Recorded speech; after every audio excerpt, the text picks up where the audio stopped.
Brought to you by Palvi Agrico. आता शेतीसाठी जे काही लागणार ते घरपोच मिळणार, तेही मोबाईलच्या एका क्लिकवर। दिल्लीच्या लाल किल्ल्याजवळ झालेल्या I-20 कार स्फोटानं संपूर्ण देशाला हादरवून सोडलं। ही कार नेमकी कुठून आली, कोणत्या मार्गाने फिरली आणि स्फोट होण्याआधी नेमकं काय घडलं हेच आपण या व्हिडिओमध्ये पाहणार आहोत। नमस्कार, मी स्वानंद, तुम्ही पाहतात मुंबई तक। दिल्लीच्या लाल किल्ल्याजवळ काल संध्याकाळच्या सुमारास कारमध्ये स्फोट झाला। त्यानंतर राजधानी दिल्लीसह देशात भीतीचं वातावरण पसरलं। या स्फोटात आत्तापर्यंत 12 जणांना आपला जीव गमवावा लागला असून जखमी नागरिकांवर रुग्णालयात उपचार सुरू आहेत।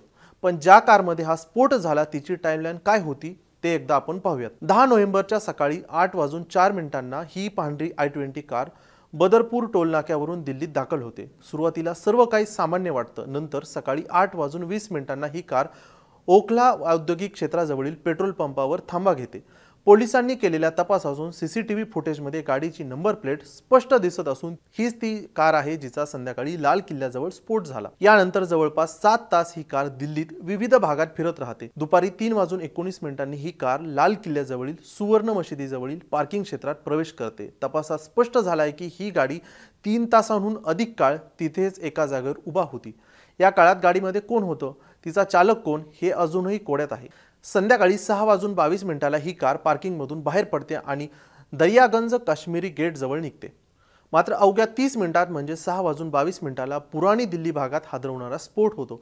धुराचे लोट पसरतात, स्थानिक लोक धावाधाव करतात, पोलीस, फॉरेन्सिक टीम आणि अग्निशमन दल घटनास्थळी पोहोचतं आणि संपूर्ण परिसरात भीतीचं वातावरण पसरतं। या स्फोटानंतर स्पेशल सेलनं 100हून अधिक सीसीटीव्ही कॅमेरे तपासले आहेत। त्यातून कारचा संपूर्ण ब्ल्यूप्रिंट तयार झाला आहे। फरीदाबाद ते लाल किल्ला नंतर काश्मीरी गेट सगळा प्रवास आता यंत्रणांच्या रेकॉर्डमध्ये बंद झाला आहे। ही कार फरीदाबादमधील रॉयल कार झोन नावाच्या शोरूममधून विकत घेतली गेली होती। मात्र जेव्हा पोलिसांनी शोरूमशी संपर्क साधला तेव्हा डीलरशिपचा फोन बंद होता आणि मालक देखील फरार आहे। आता शोरूम मालक आणि त्याच्या कर्मचाऱ्यांचा शोध सुरू आहे।